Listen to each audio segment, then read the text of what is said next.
Video कैमरे में कौन है यार मेरा भाई तू जो करना ना जा कंप्लेंट कर साडी जा करी जा कंप्लेंट जा छोड़ यार हां के कहने वीडियो कैमरे में कौन है यार मेरा भाई तू जो करना ना जा पंजाब वज़ीर आला मरियम नवाज साहिबा तक, वज़ीर आज़म शहबाज शरीफ साहब तक ये आवाज़ जरूर पहुंचनी चाहिए। आप ये देखें किस तरह धमकियों के ऊपर उतर आए हैं। तू जो धमकियां दे रहे हैं 4-4 महीने में बिजली तू काला जा करना जा कर जा जेड़ा तू 4 महीने तक जो धमकियां दे रहे ना ये टेंशन ना ले तू, ठीक है ना। फोन तो धमकियां दे रहा और तुझे शिकायत की थी मेरी, तुसी वीडियो सटी है हुन मैं जड़ा ना वो कर लेंगा। मेरी गल सुन मेरी मैं तेरे प्रूफ लेके आया ना, तू फिर लुकन जगह नहीं लबड़ी। मेनू 10 केड़े पैसे ਅਸੀਂ ਕਦੋਂ ਕਾ ਸੇਫਟੀ ਦੇ ਬਗੈਰ ਚੜੋ। ਮੈਂ ਤੁਹਾਨੂੰ ਮਨਾ ਕੀਤਾ ਕਿ ਤੁਸੀਂ ਮੁੱਲ ਵਾਲੀ ਸਾਈਡ ਦੇ ਵਿੱਚ ਸਰਕਾਰੀ ਖੰਭਾ ਲਵਾਓ। ਅਸੀਂ ਤੁਹਾਨੂੰ ਪਿਓਰਟੀ ਦਿੱਤੀ ਕਿ ਤੁਸੀਂ ਸਰਕਾਰੀ ਖੰਭੇ ਲਵਾਓ। ਸਰਕਾਰੀ ਖੰਭੇ ਦਾ ਐਸਟੀਮੇਟ ਬਣ ਗਿਆ 2 ਦਿਨ 4 ਦਿਨ ਆ ਜਾਣੇ ਨੇ ਖੰਭੇ। बुजुर्ग के अल्टरनेट हल करवाओ। अगर 80,000 नहीं दोगे ताड़ी बिजली 4 महीने तक नहीं लावांगे जड़ा करना काम। केड़े बंदे ने क्या किने क्या सारे आएंगे हो 1 रुपए की जहाज है दोनों जनाब बेली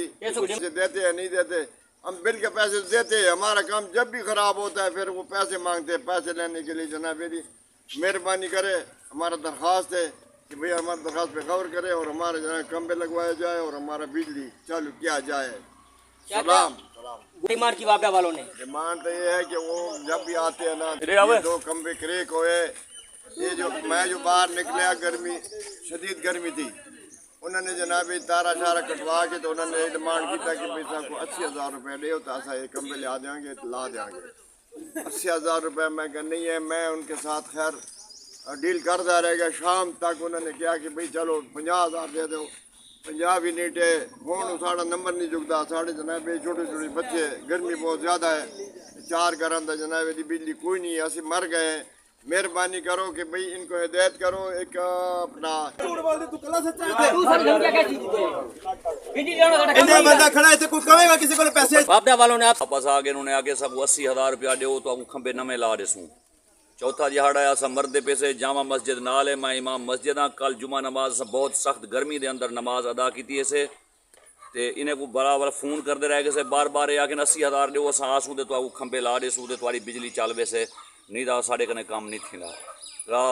आला अदलिया आला हुकाम को साड़ी रिक्वेस्ट है, मेहरबानी करो अस गरीब लोग ऐसे सारे मीटर हैं जेडे सारे मीटर वाले बंदे हर महीने बिल अदा करें। साडा कोई बिल 1 महीने का डिफाल्ट कोई नहीं, उनके बावजूद भी साकू बिजली ना मिले तो वाला सा मुल्क छोड़ दे केड़े बनूँ। मेहरबानी करो अपने इन्हें अफसरें को इन्हों को कोई आला चंगे अफसर लाओ जेड़े आवाम की खिदमत करन। हाँ मेहरबानी।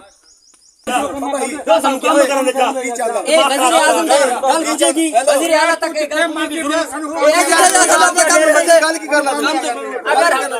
भाईजान ये देखें ये किस तरह धमकियां दे रहे। कल भी इस तरह फोन पर धमकियां देगी, जब वीडियो अपलोड होगी उसके बाद कहते हैं आप ना वीडियो अपलोड कर ले बिजली लगा कर दिखाएं, हम देखते हैं किस तरह बिजली लगाते हैं। 4 महीनों तक कोई बिजली नहीं होगी। अब जिसको जो बात करो सामने से यही धमकियां देते हैं। कल भी इस तरह हमारे बुजुर्ग 100 साल के हाजी असलम खान उसको दी। अब वो बुजुर्ग हैं जो झूठ बोले 100 साल के इमाम मस्जिद, वो झूठ बोले जिनसे डिमांड की पैसों की। अब ये कह रहे हमने पैसे ही मांगे। अगर हमारा यही मुतालबा, अगर ये हमने पैसे नहीं दिए लेकिन इन्होंने पैसों की डिमांड की, अभी तक हमने पैसे नहीं दिए, हम इनकी तरह झूठ नहीं बोलेंगे। लेकिन हमारा मुतालबा यही कि अगर ये खुद इस चीज़ को तस्लीम कर ले, चुप करके बिजली लगाए, हमारे लिए कोई मसला नहीं है। हमारे ये भाई है, हमारे लिए कोई इनसे कोई इख्तलाफात जाती कोई चीज़ नहीं है, नहीं कुछ सियासी कौन से करेंगे। हमने अपने बच्चों के लिए हमारे घर में बिजली बांधी 6-7 दिन से, बारिश होने की वजह से मच्छर ज्यादा हो गए, हमारे बच्चों को तकलीफ हो रही है। अब ये ऊपर से हमारे ऊपर गुस्सा कर रहे हैं, आप खुद देख रहे हैं किस तरह जब सच्ची बात की जाए तो किस तरह ये ऊपर अब इनके हाथ में हथियार नहीं, बंदूक नहीं, वरना ये तो हम पर हमला का वार हो जाए। अगर मीटर का बिल हम ना दे अगर 1 दिन ऊपर हो जाए तो ये रेंजर की गाड़ी आगे होती है, उसके बाद पुलिस की होती है, उसके बाद वापडा वालों की होती है। उनके लिए इनके लिए कोई इज्जत नहीं होती लोगों की। उस वक्त ये उठा लेते किसी शरीफ बंदे को, उसके पास पैसे हैं या नहीं, ये नहीं कहते भाई आप किस्तों में बिल दे दे, चलो 2-3 महीने किस्तें काट ले, नहीं। अब देखिए किस तरह हमलावर हो जाते हैं। उस वक्त ये बहुत बड़े अफसर लगे होते हैं, जैसे अल्लाह माफ करे वजीर आजम से भी ज्यादा अथॉरिटी रखते हैं, फील्ड मार्शल की बराबर अपनी अथॉरिटी समझते हैं ये वापडा वाले। हालांकि इनका काम है बिजली बहाल करें। हमने कब क्या है बगैर सेफ्टी के आप जाएं, आपका जो काम है सेफ्टी वगैरह सीढ़ी वगैरह हर चीज मुकम्मल गाड़ी के जाएं, आप काम करें। कल ये डिमांडें कर रहे थे, आप ये कह रहे हमने नहीं कही, और मैं तो यही कहता हूँ कि अभी भी हमसे पैसे ना लें, अपना काम जारी रखें।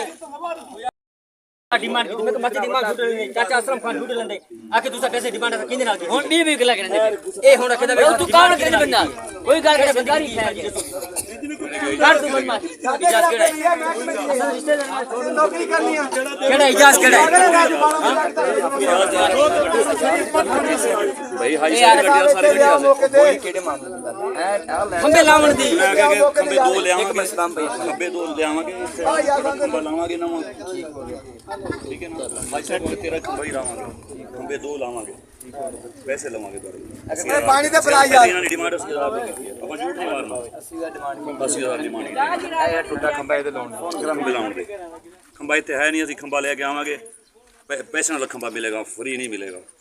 80000 ਡਿਮਾਂਡ ਕੀਤੀ ਇਹਨਾਂ ਨੇ ਭਾਈ ਯਾਰ ਇੱਕ ਮਿੰਟ ਭਾਈ ਯਾਰ ਮੇਰੀ ਗੱਲ ਸੁਣ ਖੁਦਾ ਨੂੰ ਜਾਨ ਦੇਣੀ ਹੈ ਮੇਰੀ ਗੱਲ ਝੂਠ ਨਹੀਂ ਮਾਰਨਾ ਮੈਂ ਨਹੀਂ ਝੂਠ ਮਾਰਨਾ ਮੇਰੀ ਗੱਲ ਅਰੇ ਭਾਈ ਕਹਿ ਲੈਣਾ ਤੂੰ ਨਹੀਂ ਬੋਲ ਇਜਾਜ਼ ਨੂੰ ਛੱਡ ਲੈ ਇਜਾਜ਼ ਨੇ ਖੁਦ ਹਾਈ ਸਾਹਿਬ ਨੂੰ ਕਿਹਾ 80000 ਰੁਪਏ ਲਵਾਂਗੇ ਇਹ ਭਾਈ ਨਹੀਂ ਸੀ ਇਹ ਭਾਈ ਇੱਧਰ ਖੰਭੇ ਤੇ ਚੜਿਆ ਸੀਗਾ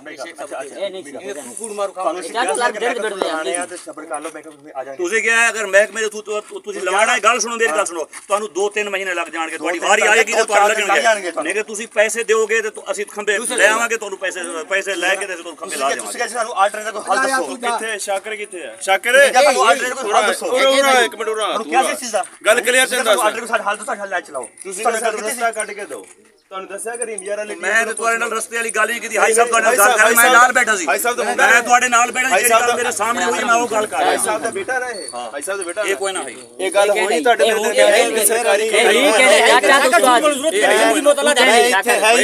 ਪਿਸ਼ਾਵਰ ਗਿਆ ਸੀ ਮੈਂ ਜਿਹੜੇ ਟਾਈਮ ਆਇਆ ਬਿਜਲੀ ਇਹ ਸਾਰਾ ਕੁਝ ਉਹ ਦੱਸਦਾ ਰਹੇਗਾ ਤੂੰ ਅੱਗੇ ਜਿਵੇਂ ਆਖੋ ਕਰ ਲਵਾਂਗੇ ਹਾਈ ਸਾਹਿਬ ਕਰ ਲਵਾਂਗੇ ਗੱਲ ਸੁਣ ਇਹ ਮੈਨੂੰ ਫੋਨ ਕੀਤਾ ਮੈਨੂੰ ਵੀ ਪੈਸੇ ਦੀ ਗੱਲ ਨਹੀਂ ਕੀਤੀ ਠੀਕ ਹੈ ਨਾ ਮੈਂ 2-3 ਦਫਾ ਇਹਨੂੰ ਫੋਨ ਕੀਤਾ ਮੇਰੀ ਗੱਲ ਆਪਾਂ ਇੱਥੇ ਖਤਮ ਕਰ ਦਿਓ ਕੋਈ ਵੀਡੀਓ ਨਹੀਂ ਸਿੱਧਾ ਵੀਡੀਓ में सारे रोक सारे गिराओ दूसरा सिर मैं खुद से वीडियो में तू राज दे ਇਹ ਮੁੱਕਰ ਲਿਆ ਜਿਹੜੀ ਅੱਧੀ ਗੱਲ ਤੇ ਸੁਣਨਾ ਵੇਖ ਕੀ ਕਹਿਣ ਡਿਆ ਮੇਰੇ ਨਾਲ ਇਹਦਾ 2-3 ਦਫਾ ਰਾਬਤਾ ਹੋਇਆ ਤੇਰੇ ਨਾਲ ਵੀ ਹੋਇਆ ਇੱਥੇ ਕੱਲ ਫੋਨ ਕੀਤਾ ਹਾਜ ਸਾਹਿਬ ਕਹਿੰਦਾ ਮੈਂ ਖੁਦ ਨਾਲ ਆ ਇਸ ਗੱਲ ਤੇ ਪੈਸੇ ਦੀ ਗੱਲ ਨਹੀਂ ਹੋਈ ਪੈਸੇ ਦੀ ਗੱਲ ਮੇਰੇ ਨਾਲ ਇਹਨੇ ਦੀ ਨਹੀਂ ਹੋਈ ਗੱਲ ਬੈਠਾ ਨਹੀਂ ਗੱਲ ਤੁਹਾਡੇ ਨਾਲ 2 ਦਿਨ ਤੋਂ ਗੱਲ ਸੁਣ ਤੂੰ ਖੰਭੇ ਤੇ ਚੜਿਆ ਸੀ ਕਨੈਕਸ਼ਨ ਕੱਟ ਰਿਹਾ ਸੀ ਗੱਲ ਸੁਣ ਮੇਰੀ ਇੱਕ ਮਿੰਟ ਇਹਨੂੰ ਤੇ ਆਰਐਫ ਨੂੰ ਬੁਲਾਇਆ ਹਾਈ ਸਾਹਿਬ ਨੂੰ ਕਿਹਾ क्लियर है ਉਹਨੇ ਆ ਕੇ ਹਾਈ ਸਾਹਿਬ ਨਾਲ ਕੁਝ ਹੱਥ ਹੌਲਾ ਰੱਖੋ 80000 ਰੁਪਏ ਲੱਗਣਾ ਉਰਾ ਆਪਣੇ ਬੱਚੇ ਕਸਮ ਖਾ ਕੇ ਗੱਲ ਕਰੀ ਇੱਕ ਮਿੰਟ ਆਪਣੇ ਬੱਚੇ ਕਸਮ ਖਾ ਕੇ ਗੱਲ ਕਰੀ 2 ਦਿਨ ਤੋਂ ਤੇਰਾ ਮੇਰੇ ਨਾਲ ਰਾਬਤਾ ਤੂੰ ਮੈਨੂੰ ਕੀ ਕਿਹਾ ਪੈਸੇ ਇਕੱਠੇ ਕਰੇ ਤੈਨੂੰ ਮੈਂ ਕੀ ਕਿਹਾ ਪੈਸਿਆਂ ਦੀ ਕੋਈ ਜ਼ਰੂਰਤ ਨਹੀਂ ਸਾਨੂੰ ਅਸੀਂ ਹਰਾਮ ਨਹੀਂ ਗੱਡੀ ਆ ਜਾਵੇ ਅਸੀਂ ਤੇਰਾ ਕੰਮ ਕਰ ਦਿਆਂਗੇ ਹੋਈ ਕਿ ਨਹੀਂ ਕਸਮ ਖਾ ਕੇ ਗੱਲ ਕਰੀ ਮੈਂ ਕਸਮ ਮੰਗੇ ਪੈਸੇ ਮੈਂ ਇਹਨਾਂ ਨੂੰ ਦੱਸਿਆ ਮੈਂ ਕਿ ਪੈਸੇ भाई मेरे गल सुन तू सीधी डिमांड है एक मिनट मेरी गल सुन तोनू बेटे की कसम दे रहे हैं तू कसम चुक तू नहीं आख्या तू नहीं आख्या 80000 लवांगा तू नहीं आख्या तू कसम चुक तू कसम चुक ए खुदा दा घर सामने तू चुक ले कसम तेरे हुन मुंह दे पसीना छुड़दा पिया ਇਹ ਮੇਰੀ ਗੱਲ ਯਾਦ ਲਾ ਤੁਸੀਂ ਗਵਰਨਮੈਂਟ ਦੇ ਮੁਲਾਜ਼ਮ ਨਹੀਂ ਹੈਗੇ ਤੁਸੀਂ ਨਹੀਂ ਮੰਗਿਆ ਪੈਸੇ कसम दे रहे हैं तू बेटे की कसम चुक ले नहीं वो यारो कल किया तेरा मैं किया शेख से मैं तेरा नहीं किया तू नहीं से रवे मेरी तू नहीं कौन पैसा नहीं ਬੱਚੇ ਦੀ ਕਸਮ ਚੁੱਕ तू नहीं से ये दोनों ਤੁਸੀਂ ਗੱਲ ਯਾਰ ਤੁਸੀਂ ਗਵਰਨਮੈਂਟ ਦੇ ਮੁਲਾਜ਼ਮ ਹੋ ਤੇ ਟੈਕਸ ਦੀ कसम नहीं चुकी है क्या है खैर पैसे यार मुकाम में बात करते तू कसम चुक तू नहीं मंगी पैसे भाईजान आप देखें ये है वापडा वालों का काम डिमांड करके अब उठा रहे बच्चों की कस्में उनसे उठवा रहे जिनके पास बात भी नहीं हुई जो यहाँ पर मौजूद भी नहीं थे अब दूसरों का हाल ये देख ले खुद आप अब ये वापडा वाले यानी कि बदमाशी पर उतरे पहले धमकियों पर फोन पर अब कहते हैं हमने रास्ता निकाला रास्ता क्या निकला 80,000 रुपए दो यही रास्ता है पैसों के बगैर काम नहीं होता है पाकिस्तान में यही कानून नया निकाला है वापडा वालों ने ये मेरी हुकूमत वो बंदे लेकर आ रहे हैं जिनको कल यहाँ मौजूद भी नहीं थे जिनसे डिमांड की वो बंदा हाजिर है इमाम मस्जिद है अब ये इमाम मस्जिद झूठ बोल रहा है 100 साल का बाबा झूठ बोल रहा है अब ये दूसरों का नाम लेकर आ रहे हैं कह रहे हैं इनके बच्चों की किस्में उठे आप खुद सुन ले ये इनके हालात हैं और उल्टा डिमांड की 80,000 इस 80,000 में दोस्तों मैं सदाम पाकिस्तानी न्यूज़ में लोगों के लिए आवाज़ क्या उठाऊँ जब मेरे अपने घर की बिजली सही नहीं है ख्वाजा असद साहब आप तो वज़ीर दिफा थे आपके एक ट्वीट पर इतना एक्शन ले लिया गया लेकिन हम गरीब लोग हम इतना आवाज़ नहीं उठा सकते कि हमारी इन चीज़ों पर अमल हो यहाँ पर MP साहब चौधरी महमूद साहब हैं मेरी उनसे भी गुजारिश है कि इस पर फ़ौरन एक्शन लें क्योंकि वापडा वाले ऐसे अफसर बन के आ रहे हैं ऊपर से धमकियाँ दे रहे हैं कि अगर आप ऐसे नहीं देंगे तो 4 महीने तक आपकी बिजली हम बहाल नहीं करेंगे जब तक खंभे नहीं आएंगे अगर पैसे दे दें 80,000 तो एक दिन के बाद हम दूसरे दिन बिजली के खंभे लगा जाएंगे और बिजली बहाल कर देंगे अगर गवर्नमेंट की कोई फीस वगैरह बनती है तो हम देने को तैयार हैं अगर ये हमें रसीद दे दें। ये देखिए इस खंबे की हालत, आप कभी भी किसी वक्त गिर गया तो बच्चों का नुकसान हो सकता है। सामने